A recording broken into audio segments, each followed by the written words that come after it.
And we start in Ethiopia, where many people have been killed and injured in the Oromia region after security forces fired on a major protest there. Police used tear gas and warning shots in response to the protest, triggering a stampede that has caused many casualties, with unconfirmed reports suggesting a death toll that could reach 300. For Arise News, Adam Rook has this report. A day that began with religious celebration across Ethiopia fast becomes one of chaos. Anti-government sentiments take hold among the thousands gathered here.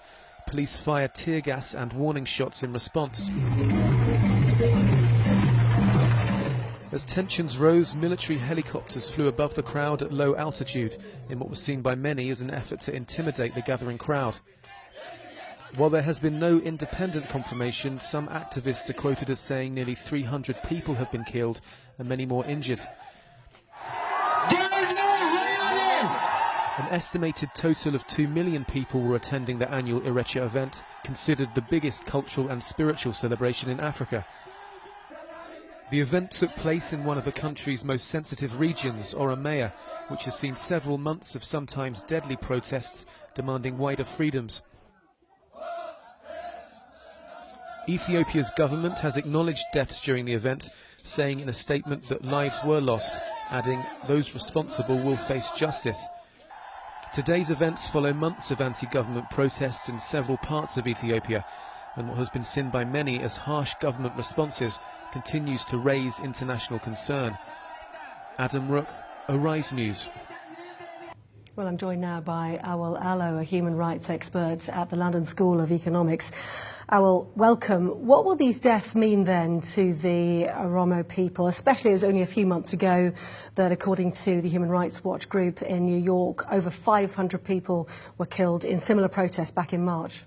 Absolutely. What I think this shows is a certain intensification on the part of the government to take this movement to a completely different direction. Let me just give you some context in terms of what this event means and what it signifies for the Oromo people. This is one of the most important occasions in the Oromo calendar, where Oromos come together to reaffirm what it means to be an Oromo, what it means to be a human, and also celebrate the cultural richness of life and the ecology. So people come to this sacred event, this most protected of spaces, to celebrate these values, these ideas, and no one have expected to be massacred in this way by a government that deliberately shoots and fires from helicopters in circumstances where millions of people congregated in a very crowded space. Let's talk about the protests themselves and where they started off. Originally, it was all about Addis Ababa imposing land grabs on the Oromo people, but that has more recently changed, hasn't it, to a more general protest against the government? Absolutely. So initially the protest was triggered by the government's decision to expand the city of Addis Ababa into neighboring Oromia regions. People thought that such a decision would result in essentially cleansing Oromo culture, Oromo way of life from around the city of Addis Ababa. So that what triggered the protest. But of course, people have moved beyond that specific land issue, and now the protest is about a broader systemic change against the system, against the government that has no response except killing people. And these protests are now widespread. We saw recently at the Rio Olympics one of the Ethiopian athletes holding his arms crossed as he went on the podium to receive his medal. And we're looking at pictures now. Oh, there he is. We've got the pictures for you of when that happened. He was promised safe passage when he got back home, but he hasn't been seen, has he, since he got back to Ethiopia?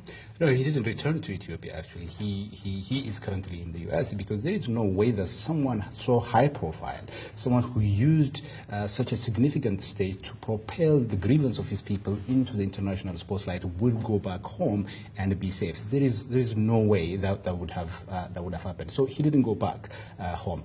But I think what is important is that the protests continued and the demands of the people have continued, and the questions haven't changed.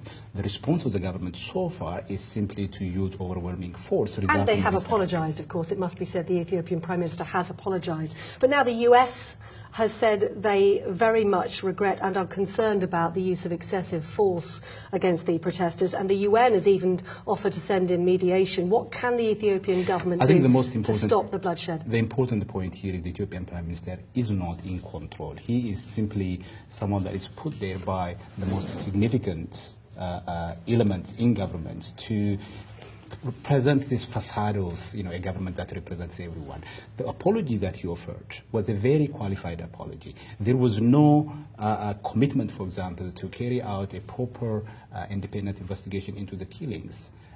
So they have not been forthcoming in terms of what government is responsible for. All he said was the government is responsible for some very general mistake that was committed by rogue elements within the military and within the police. So that doesn't really qualify as an apology. Awol Allo from Keele University. Thanks very much indeed. Thank you.